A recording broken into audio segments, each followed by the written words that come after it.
जो previous class में हमने XIC, XIO और OTE ये पहले से हमने डिस्कस कर रखे हैं, तो इसको थोड़ा सा ब्रीफ कर लेते हैं ताकि ये क्लास कनेक्ट हो जाए। तो XIC का सिंबल कुछ इस तरह का होता है, ये XIC है, एग्जामिन इफ क्लोज, और दूसरा है XIO, उसका सिंबल कुछ इस तरह का होता है, ये XIO है, और तीसरा जो इंस्ट्रक्शन है OTE का इंस्ट्रक्शन कुछ इस तरह का होता है, ये OTE है। ये 3 इंस्ट्रक्शन हमने प्रीवियस क्लास में डिस्कस कर लिए हैं। ये जो इंस्ट्रक्शन है इसके अंदर जो वेरिएबल सपोर्ट करेगा वो बिट टाइप वेरिएबल ही सपोर्ट करेगा। बिट टाइप का मतलब है कि इसके अंदर एक ही बिट है, या तो वो 0 होगी या 1 होगी। ये 2 इंस्ट्रक्शन जो हैं ये इनपुट के हैं, ये इनपुट इंस्ट्रक्शन है। इंस्ट्रक्शन पे हमने वेरिएबल कनेक्ट कर दिया D1। तो D1 की वैल्यू जब हम फील्ड से 24 वोल्ट नहीं मिलेगा तब इसकी वैल्यू जो है 0 होगी, और 0 पे ये पाथ डिस्कनेक्ट होगा। और जब फील्ड से इसको 24 वोल्ट मिलेगी लेकिन इस वेरिएबल की वैल्यू जो है वो 1 हो जाएगी, और जब ये 1 हो जाएगी तब इसका पाथ कनेक्ट होता है, और जब 0 रहती है तब इसका पाथ डिस्कनेक्ट रहता है। तो ये NO का प्रॉपर्टी हो गई। XIO में क्या होता है, इसका उल्टा होता है। इसके टर्मिनल पर 24 वोल्ट मिलेगा तब ये डिस्कनेक्ट होगा, यानी कि 0 के केस पे ये कनेक्टेड रहता है, 0 के केस पे कनेक्टेड रहता है, और जब इसकी वैल्यू 1 हो जाएगी तब ये डिस्कनेक्ट हो जाएगा। ये NO का केस है और ये NC का केस है, यानी कि ये एक दूसरे के उल्टे हैं। और तीसरा हमने डिस्कस किया था OTE। तो OTE ये आउटपुट इंस्ट्रक्शन है। ये जब इनपुट की कोई कंडीशन है, मान लीजिए ये NO कांटेक्ट है और कोई ये D1 वेरिएबल है, अगर D1 की वैल्यू 0 होगी तो ये पाथ डिस्कनेक्ट होगा, यानी कि ये फॉल्स होगा, ये इनपुट की कंडीशन फॉल्स होगी। और जब इनपुट की कंडीशन फॉल्स होगी तो हम उससे अगर आउटपुट कोई कनेक्ट करते हैं, मान लीजिए कोई आउटपुट मान लीजिए Y1 है, जब हम प्रेस करेंगे इनपुट PLC के टर्मिनल पर, फिजिकल टर्मिनल पर 24 वोल्ट आ जाएगा, लेकिन अंदर वैल्यू उसकी 1 होगी, और जब 1 वैल्यू होगी तो इसकी भी वैल्यू 1 हो जाएगी। जब फॉल्स था तो ये फॉल्स था, यानी कि 0 था। अब एक चौथा इंस्ट्रक्शन आज जो इंक्लूड करना है वो है OTL। OTL कैसा काम करता है? OTL का इंस्ट्रक्शन कुछ इस तरह का होता है, इसके अंदर L लिखा होता है, और OTU का जो इंस्ट्रक्शन है वो कुछ इस तरह का होता है, इसके अंदर U लिखा रहता है। ये OTL है, OTL, और ये OTU। ये कैसे काम करते हैं? अगर इनपुट की कंडीशन, ये मान लीजिए कोई हमने D1 वेरिएबल ले लिया, D1 पुश बटन ले ली कोई, जो इनपुट की कंडीशन जैसे ही ट्रू होगी तो ये जो बिट है वो लैच हो जाएगी, यानी कि एक बार कंडीशन अगर ट्रू हुई तो ये लैच हो जाएगा, यानी कि सेट हो जाएगा, और सेट ही रहेगा। उसके बाद कंडीशन अगर फॉल्स भी हो जाती है तब भी ये कॉइल को एनर्जाइज करके ही रखेगा। तो ये होता है लैच। OTU कैसे काम करता है? OTU का इंस्ट्रक्शन कुछ इस तरह का होता है। OTU के केस में जब इसकी इनपुट की कंडीशन ट्रू होगी तब ये 0 होगा, यानी कि कोई एक कंडीशन से हमने इसको लैच करा दिया, दूसरी कोई कंडीशन है मान लीजिए D2, तो D2 से जब हम प्रेस करेंगे एक बार तो यही बिट जो पहले 1 थी वो 0 हो जाएगी। यहां पे क्या होगा, एक बार दिखा देता हूं, क्लियर कर देता हूं एक बार। जैसे ही एक इनपुट की कंडीशन D1 प्रेस करेंगे तो इस टैग की D1 की वैल्यू 1 होगी इनपुट साइड में, तो जैसे ही एक बार प्रेस किया तो Y1 की वैल्यू 1 हो जाएगी, यानी कि लैच हो गई। एक बार प्रेस करने के बाद फिर ये कंडीशन अगर 0 भी हो जाती है, यानी कि ये फॉल्स हो जाती है, तब भी इसका आउटपुट एनर्जाइज रहेगा। फिर इसको डी एनर्जाइज कैसे करेंगे? उसके लिए कोई दूसरी कंडीशन, यानी कि दूसरी कोई पुश बटन है, उसको हम प्रेस करेंगे। मान लीजिए ये D2 पुश बटन है, इसको जैसे ही हमने प्रेस किया तो इसकी वैल्यू अंदर 1 होगी, तो जैसे ही ये 1 हुई तब ये इसको 0 कर देगा, यानी कि इसको अनलैच कर देगा। और एक बार ये कंडीशन ट्रू होने के बाद ये अनलैच हो जाएगा तो अनलैच ही रहेगा, यानी कि 0 ही रहेगा। फिर उसके बाद अगर कितनी बार भी इसे हम प्रेस करते रहें ये वैल्यू यहाँ पर अनलैच ही रहेगी, यानी कि मोटर स्टॉप हो गई तो स्टॉप ही रहेगी। ऐसे ही D1 की वैल्यू एक बार ट्रू होती है तो ये लैच हो जाएगा, यानी कि ये कमांड मोटर को चली जाएगी, और एक बार मोटर को कमांड चली गई तो ये मोटर कमांड भेजता रहेगा, और फिर इसके बाद इनपुट की कंडीशन अगर फॉल्स भी हो जाती है तब भी ये मोटर चलती रहेगी, तब तक चलेगी जब तक उसको दूसरी पुश बटन से स्टॉप नहीं कर दें। तो ये लैच और अनलैच होता है। अभी के केस में ये सिंपल एक मोटर को स्टार्ट करने का लॉजिक बनाना है। ये असाइनमेंट है। If we press D2 start push button then M1 motor started and running until we press D3 stop push button. When D3 stop push button is pressed then M1 motor will be stopped. जब हम एक बार D2 push button को press कर देंगे तो हमारी motor on हो जाएगी और ऑन ही रहेगी, और जब तक उसको D3 पुश बटन नहीं हम प्रेस करेंगे तब तक ये ऑन ही रहेगी। तो इसको हम लॉजिक को कैसे लिख सकते हैं? इसको हम 2-3 तरीके से लिख सकते हैं। पहला हम OTE से ही समझेंगे। OTE से हम दो प्रकार से बना सकते हैं, फिर हम OTL और OTU के मदद से इसका लॉजिक बनाएंगे। तो जब भी हमें इस तरह की कोई प्रोसेस बनानी होती है तो पहला स्टेप होता है कि सबसे पहले हमें IO लिस्ट बनानी होती है। तो इसमें हमने 2 इनपुट ले लिए। D2 को हमने ले लिया I:0/1। ये हमारा D1, D2, D3, D4, D5 है, यानी कि ये चैनल 0, 1, 2, 3, 4 इस तरह से ये इसकी DI की वायरिंग इसकी ऑलरेडी कर रखी है। तो हमने D2 पुश बटन को हमने यहाँ पे ले लिया, तो इस पुश बटन को हमने D2 नाम दे दिया, और इसके बाद D3 एक नेक्स्ट चैनल की हमने एक नेक्स्ट चैनल पर लगा दिया इसको, और इसके अलावा एक आउटपुट है M1 मोटर को स्टार्ट स्टॉप करने के लिए, उसको हमने यहाँ पर पहले लैंप पर कनेक्ट कर दिया। तो इस तरह से हम पहले IO लिस्ट बना लेते हैं कि कौन से चैनल पे हमें इनकी वायरिंग करनी है। एक बार ये IO लिस्ट बना ली और इसकी हमने वायरिंग कर ली, उसके बाद हम इसकी प्रोग्रामिंग का पार्ट आता है। तो प्रोग्रामिंग हम इस लॉजिक की 3 प्रकार से यहाँ पर प्रोग्रामिंग करेंगे। पहला केस 1, इसमें हम 2 NO पुश बटन लेंगे, D2 और D3। D2 NO push button PV ये है स्टार्ट के लिए, और D3 NO पुश बटन ये स्टॉप के लिए लेंगे। हम पहला केस ले लेते हैं कि इस मोटर को कैसे स्टार्ट करेंगे। तो पहले हम 2 NO पुश बटन से बताएंगे, तो इसको पहले इसको ही बना लेते हैं, फिर हम दूसरा केस डिस्कस करेंगे। ये हमने 2 लेटर बना दिए। तो हम D2 एक यहाँ पर NO कॉन्टैक्ट लेंगे और यहाँ पर एक वेरिएबल D2 नाम का वेरिएबल ले लेंगे और इसका एड्रेस I:0/1 डाल देंगे।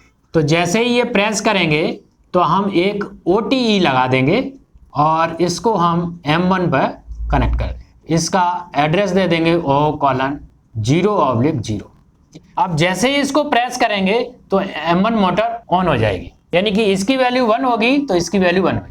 लेकिन ये पुश बटन है, तो जैसे हम प्रेस करेंगे तो ये ऑन होगी, अदरवाइज ये ऑफ हो जाएगी। तो या तो हम वहां पर बैठ के पुश बटन को दबा के बैठे वहां पर, ऐसा पॉसिबल नहीं है। तो इसको हमें क्या करना है, होल्ड करना है। तो होल्ड करने के लिए क्या करेंगे, इसमें एक होल्डिंग लगाएंगे, यहाँ पर एक ब्रांच लेंगे और एक NO कॉन्टैक्ट लेंगे और इसी जो कॉइल है इस कॉइल का एड्रेस यहाँ डाल देंगे, तो ये होल्ड हो जाएगा।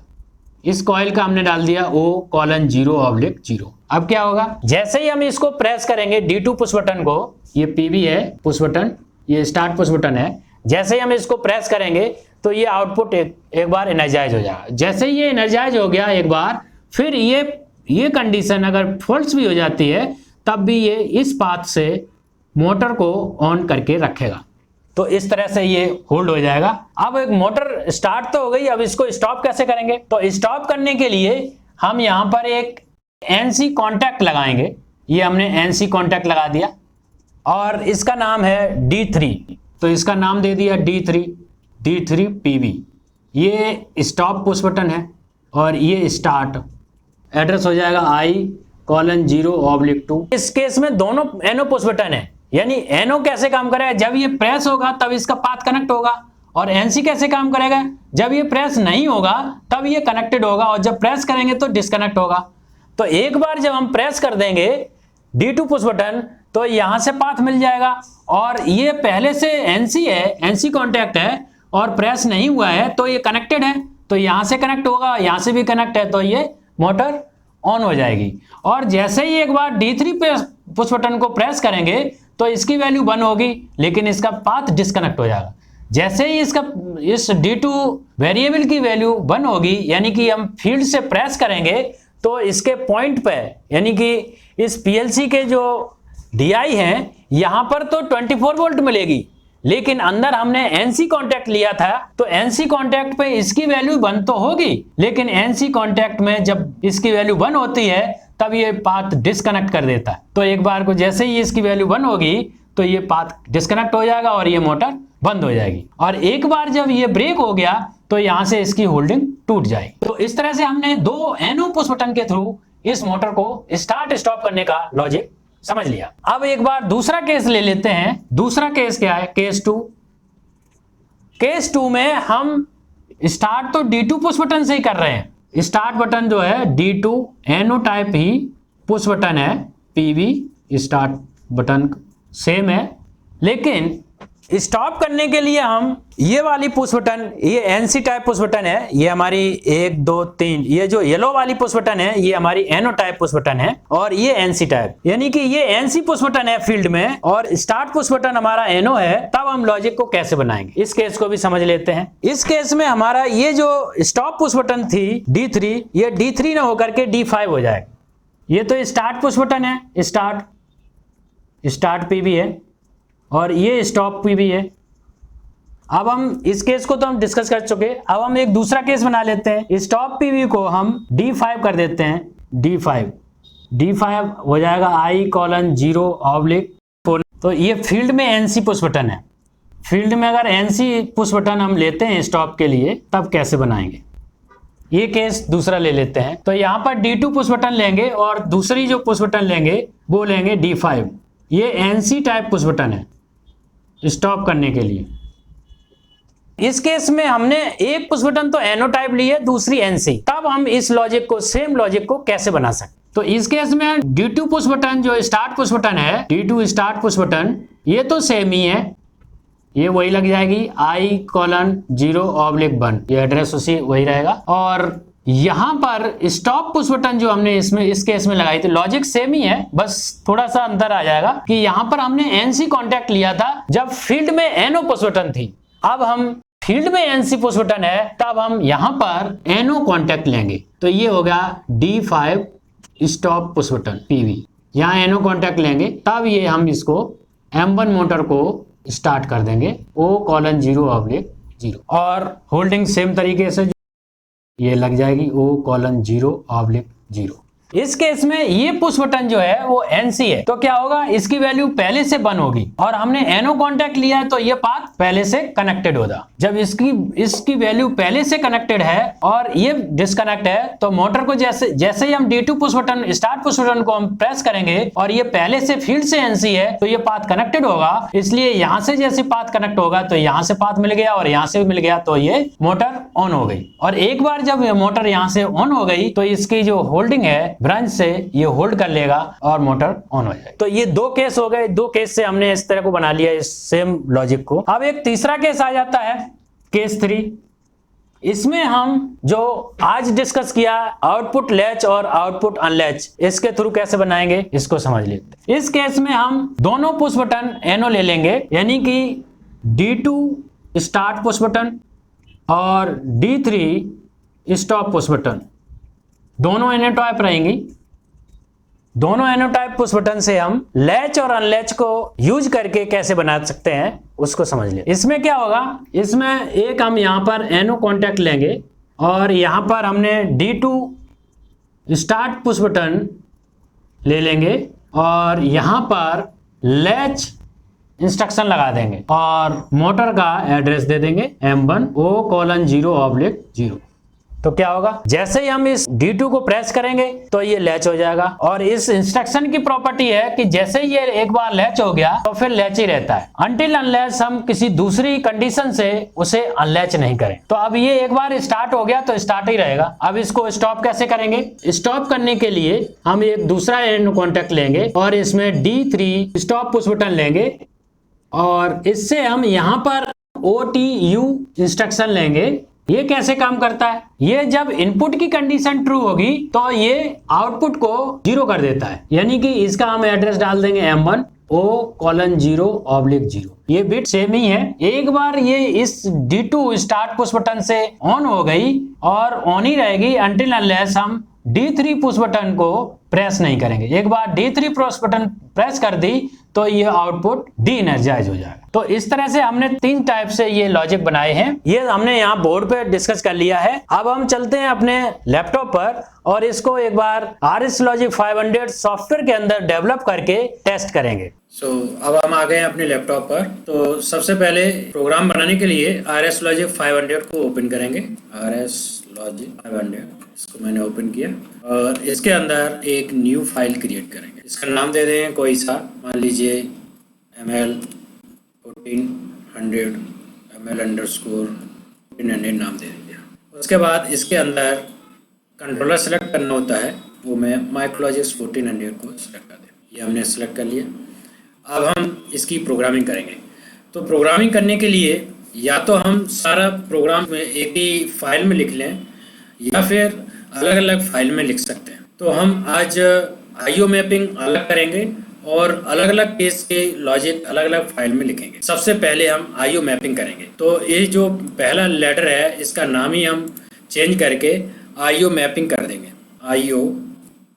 IO अंडरस्कोर मैप कर देंगे। IO मैप नाम दे दिया और इसके अंदर सबसे पहले हम IO मैपिंग कर लेते हैं। जैसे कि मेरे पास जो भी DI थे, सबसे पहले एक रंग लेंगे, इसमें NO कॉन्टैक्ट डालेंगे और फिर पहला सेकंड चैनल जो है I:0/1, इस चैनल को हमने D2 पुश बटन नाम दिया था, तो हम इसको D2 पुश बटन नाम दे देंगे।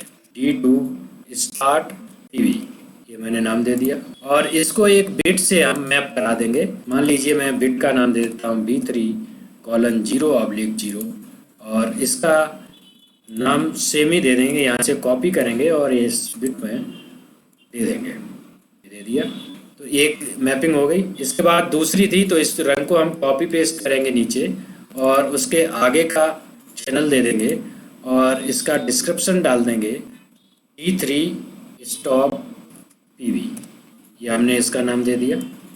और इसको इसमें एक नेक्स्ट बिट ले लेंगे और इसका नाम D3 स्टॉप पुश बटन लगा देंगे। कॉपी पेस्ट करेंगे इस रंग को और यहाँ पर 4 कर देंगे और इसका नाम दे देंगे D5 स्टॉप PV कर देंगे। ये हो गया और इसको कॉपी करेंगे और यहाँ पर नेक्स्ट बिट ले लेंगे और इसका नाम। तो यहाँ पर हमने DI सारे जितने भी DI इस लॉजिक में इस्तेमाल होने हैं वो हमने मैप कर लिए। अब हम एक DO को भी मैप कर लेते हैं। DO को मैप करने के लिए एक रंग लेंगे, एक NO कॉन्टैक्ट लेंगे और यहाँ पर हम एक ये हमारा 0 वर्ड के बिट चल रही थी, हम यहाँ पर 1 वर्ड की ले लेते हैं। B3:1/0, ये हमने B3 फाइल में ही 1 नंबर वर्ड का 0 नंबर बिट ले लिए और बाकी जो DI हैं वो हमने B3 फाइल का 0 नंबर वर्ड की 0, 1, 2, 3 बिट ले ली थी। अब ये हमने यहाँ पर बिट ले ली, इसका नाम डाल देते हैं M1 motor start command CMD, ये हमने डाल दिया। अब इस बिट के पीछे हम लॉजिक लिखेंगे। इस बिट को हम आउटपुट से फिजिकल आउटपुट से मैप कर देंगे। फिजिकल आउटपुट O:0/0, ये वाला जो चैनल है इसको हम इसी को टेस्ट करेंगे अलग अलग केस बना करके। तो हमने 3 DI को मैप कर लिया और एक DO को मैप कर लिया। अब हमारा ये IO लिस्ट एक तरह से बन चुकी है। अब हम लॉजिक बनाएंगे। जो लॉजिक बनाएंगे वो अलग अलग फाइल में बनाएंगे। तो न्यू करेंगे और यहाँ पर एक केस 1 नाम का फाइल बना लेंगे। केस 1, ये केस 1 में जो हमने डिस्कस किया है उस फाइल में हम लॉजिक बना देंगे। तो सबसे पहले हम NO कॉन्टैक्ट लेंगे और यहाँ पर हम जो हमने IO मैपिंग के हिसाब से DI बिट बनाई थी उसका हम एड्रेस यहाँ से कॉपी करेंगे और इस NO बटन में। तो यहाँ पर हमने एक स्टार्ट पुश बटन ले ली। अब इससे यहाँ पर एक कॉइल लेंगे और इस कॉइल में हम जो हमने बिट बनाई है आउटपुट के लिए वो हम ले लेंगे। तो यहाँ पर जाएंगे और यहाँ पर हम आउटपुट के लिए पेस्ट कर देंगे। तो ये यहाँ पर पेस्ट हो गई। अब जैसे ही ये स्टार्ट पुश बटन हम प्रेस करेंगे तो ये ऑन हो जाएगी, लेकिन जैसे हम छोड़ेंगे तो ये बंद हो जाएगी। तो इसके लिए क्या करना है, हमें होल्डिंग करनी पड़ेगी। होल्डिंग करने के लिए हम एक ब्रांच लेंगे और एक एनो कॉन्टैक्ट लेंगे, ब्रांच में एनो कॉन्टैक्ट लेंगे और इसी कॉइल के जो एड्रेस है उसको हम यहाँ पर दे देंगे। तो एक बार जैसे प्रेस होगी तो ये कॉइल ऑन होगी और इस कॉइल से ये कनेक्ट हो जाएगा, ये वाला पाथ कनेक्टेड हो जाएगा। फिर ये पुश बटन अगर रिलीज भी हो जाएगी तब इस पाथ से ये ऑन रहेगा।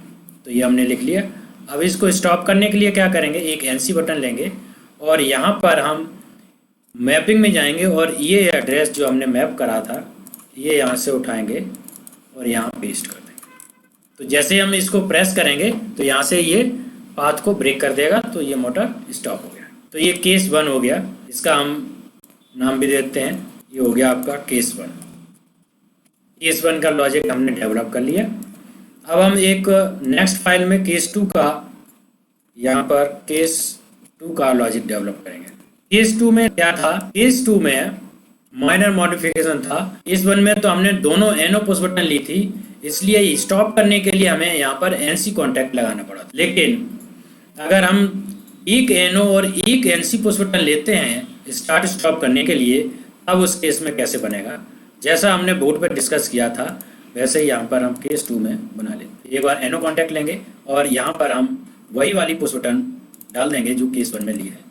यहाँ से एनो कॉन्टैक्ट लेंगे और ये कॉपी करेंगे और यहाँ पर पेस्ट कर देंगे। तो ये स्टार्ट पुश बटन तो वो सेम ही है। इसके बाद हम इसको आउटपुट को सेम ही बिट है तो यहाँ से कॉपी करेंगे और यहाँ डाल देंगे। ये पुश बटन से स्टार्ट हो गई। इसकी लैच ऐसे कर लेते हैं जैसे केस 1 में हमने अभी डिस्कस किया था। इसके लिए हम एक एनो कॉन्टैक्ट लेंगे और इस कॉइल का एड्रेस यहाँ दे दें, तो ये लैच हो गया। अब स्टॉप करने के लिए यहाँ पर हमारे पास एनसी पुश बटन है, यानी कि फील्ड में एनसी है, तब यहाँ पर हमको एनो कॉन्टैक्ट लेना पड़ेगा। तो यहाँ से एक हम एनो कॉन्टैक्ट लेंगे और हमारी जो पुश बटन थी एनसी पुश बटन, उसका हमने जो मैपिंग की थी उस एड्रेस को यहाँ पर ले लेंगे। तो हम यहाँ पर जाएंगे और यहाँ पेस्ट कर देंगे। तो ये दूसरे केस से ये मोटर को स्टार्ट करने का लॉजिक डेवलप हो चुका है। तो इसका नाम दे देंगे, इसका नाम हो गया केस 2 भी डेवलप हो चुका है। अब एक तीसरा केस बना लेते हैं। इसके लिए न्यू फाइल क्रिएट करेंगे और इसका नाम दे देंगे केस। ये हमने केस 3 ले लिया। इसके अंदर इसमें हमने आज जो लैच और अनलैच पढ़ा था उसके अकॉर्डिंग बनाना था। तो इसके अंदर हमें एक रंग लेंगे और सबसे पहले एक एनो कॉन्टैक्ट लेंगे और इसमें पहली पुश बटन कॉपी करेंगे यहाँ से और इसके अंदर पेस्ट कर देंगे।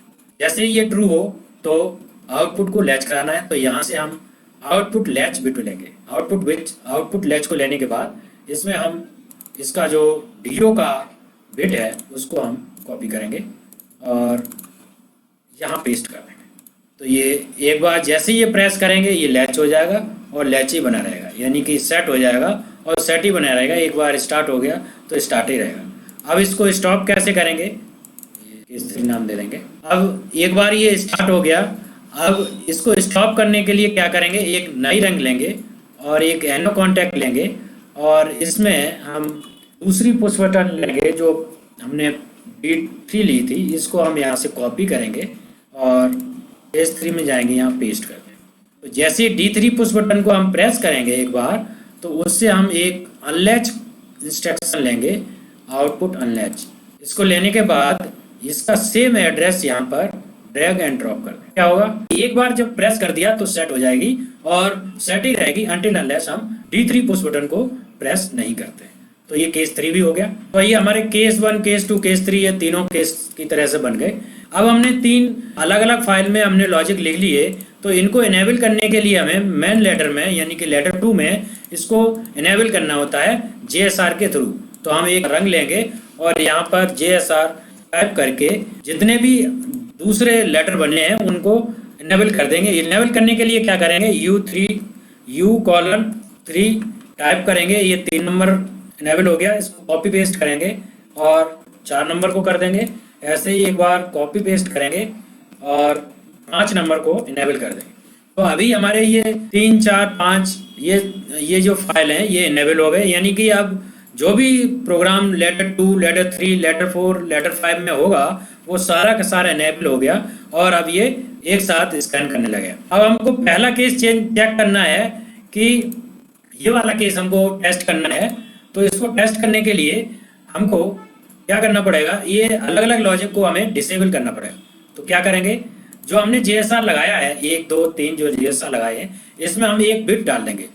यहाँ पर हमें एक NC कॉन्टैक्ट लेंगे और यहाँ पर D3:2/0 एक बिट ये ले ली और इसको कॉपी और पेस्ट करेंगे और दूसरी बिट यहाँ पर ले ली और एक तीसरी बिट कॉपी पेस्ट करेंगे और ये तीसरी बिट यहाँ ले ली। अभी इसका रोल बताएंगे क्या है। यहाँ पर अभी तीनों लेटर इनेबल है कि यहाँ से पाथ भी ये इसकी वैल्यू 0 है तो कनेक्टेड है। अब जैसे ही हम 1 by 1 लॉजिक को टेस्ट करेंगे तो इनमें से बाकी को हम डिसेबल करते जाएंगे और जिस लॉजिक को चेक करना है उसको इनेबल कर देंगे। तो सबसे पहले हम इसको डाउनलोड कर लेते हैं। डाउनलोड पर क्लिक करेंगे, प्रोग्राम डाउनलोड हो चुका है, वो ऑनलाइन जाएंगे और ये प्रोग्राम डाउनलोड हो गया। अब हमको टेस्ट करना है तो सबसे पहले हम केस 1 को टेस्ट करेंगे। तो हम क्या करेंगे, बाकी के केस जो हैं ये लेडर 4 और लेडर 5 में केस 2 केस 3 इनको हम डिसेबल कर देंगे। तो इसको डिसेबल क्या करने के लिए क्या करेंगे, या तो हम यहाँ से टॉगल कर दें या फिर इस बिट में जाएंगे और यहाँ पर इसकी वैल्यू 1 कर दें। तो ये टॉगल हो गया और इसकी नेक्स्ट बिट में ये दूसरी लगी है, ये रही, इसको भी टॉगल कर दिया। तो अभी ये जो 2 फाइल हैं इसके लॉजिक डिसेबल हो गए। अब सिर्फ और सिर्फ ये वाला लॉजिक इनेबल है। तो हम केस 1 को चेक कर लेते हैं। इसको चेक करने के लिए क्या करेंगे, हम एक बार D2 पुश बटन को प्रेस करेंगे। D2 ये D1 है, ये D2 और ये D3, यानी कि D2 से हम प्रेस करेंगे तो ये वाला लैंप ऑन होना चाहिए। जैसे हम इसको प्रेस करेंगे, ये आप देख पाएंगे ये एक बार प्रेस करने के बाद ये यहाँ से ऑन हो गया। जैसे हमने यहाँ से प्रेस किया है तो अब हमने ये वाली पुश बटन रिलीज कर दी, फिर भी ये ऑन है क्योंकि ये यहाँ से दूसरे पाथ से यहाँ से ये लैच हो गया। अब हम ये वाली push button D3 push button को प्रेस करेंगे तो ये स्टॉप हो जाएगी। तो जैसे ही हम D3 को प्रेस करेंगे, ये हमने D3 प्रेस की एक बार तो ये ऑफ हो गई। तो ये पहला केस हो गया। अब हम सेकंड केस को चेक कर लेते हैं। तो सेकंड केस चेक करने के लिए हम क्या करेंगे, सेकंड केस को हम इनेबल कर देंगे और इसको डिसेबल कर देंगे। अब हमारा सेकंड केस इनेबल हो गया है। अब हम सेकंड केस में जाएंगे और यहाँ पर हम चेक करेंगे। यहाँ पर हमने एक D2 पुश बटन ली है जो NO टाइप है और एक D5 पुश बटन ली है जो कि NC टाइप है। आप यहाँ लॉजिक में देख पाएंगे, यहाँ पर अभी NC टाइप है इसलिए इसकी जो वैल्यू है वो 1 आ रही है। आप यहाँ पर डेटा टेबल में इसकी वैल्यू देख सकते हैं, इसकी वैल्यू 1 हो रही है क्योंकि ये फील्ड से NC है। इसीलिए हमने इसका कॉन्टैक्ट NO कॉन्टैक्ट लिया था ताकि जो शुरुआत में ही इसका जो पाथ है मुझे कनेक्ट मिले। तब हम इस पुश बटन को प्रेस करेंगे और तो यहाँ से पाथ कनेक्ट हो जाएगा और ये वाला पाथ पहले से कनेक्ट है क्योंकि फील्ड से NC है तो ये यहाँ पर स्टार्ट हो जाएगा। एक बार हम D2 स्टार्ट पुश बटन को प्रेस करते हैं तो D2 हमारी ये है। तो जैसे ही हम प्रेस करेंगे तो क्या होगा, ये वाला पाथ यहाँ से कनेक्ट होगा, ये ऑलरेडी कनेक्टेड है तो ये मोटर ऑन हो जाएगी। तो मैं एक बार इसको प्रेस कर देता हूँ। जैसे ही मैंने यहाँ से प्रेस किया तो ये वाला पाथ यहाँ से कनेक्ट हुआ और ये यहाँ पर ये स्टार्ट हो गया। अब क्या होगा, इसको स्टॉप करने के लिए क्या करेंगे, स्टॉप करने के लिए हम D5 जो पुश बटन है जो कि NC टाइप है, इसको एक बार हम प्रेस करेंगे तो इसकी पावर कट हो जाएगी। तो इसके अंदर क्या होगा, अभी तो इसकी वैल्यू आप देखेंगे तो 1 हो रही होगी, ये वैल्यू अभी इसकी 1 है। तो जैसे ही हम इसको प्रेस करेंगे तो इसकी वैल्यू 0 हो जाएगी क्योंकि इसकी पावर कट जाए क्योंकि ये NC टाइप पुश बटन है। तो जैसे ही हमने एक बार प्रेस किया इसकी वैल्यू 0 हो गई तो ये स्टॉप हो गया, वापस रिलीज हुआ तो ये 1 हो गया। तो ये हमने सेकंड केस से इसकी लॉजिक को टेस्ट कर लिया। अब हम एक तीसरे तरीके से चेक करेंगे।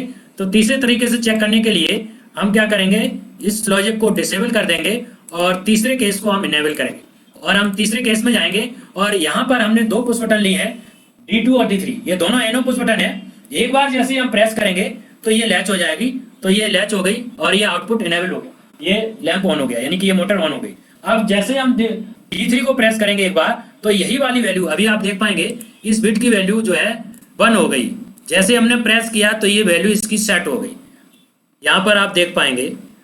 और जैसे ही हम इसको एक बार दूसरी पुश बटन को प्रेस करेंगे तो इसकी इसी टैग की वैल्यू 0 हो जाएगी। तो इस तरह से ये हमारी लैच और अनलैच इस क्लास का मेन टॉपिक था, उससे हमने इसको टेस्ट किया। तो इस क्लास में बस इतना ही। Thank you for watching this video. अगर आपको ये वीडियो पसंद आई तो लाइक करें, शेयर करें और अगर आपने अभी तक हमारे चैनल को सब्सक्राइब नहीं किया तो सब्सक्राइब कर लें, साथ ही साथ बेल आइकन को क्लिक कर लें ताकि हमारे लेटेस्ट वीडियो के अपडेट्स आपको टाइम से मिल सके। और अगर आपका कोई क्वेश्चन है, कोई डाउट है तो नीचे कमेंट बॉक्स में पूछ सकते हैं। Thank you.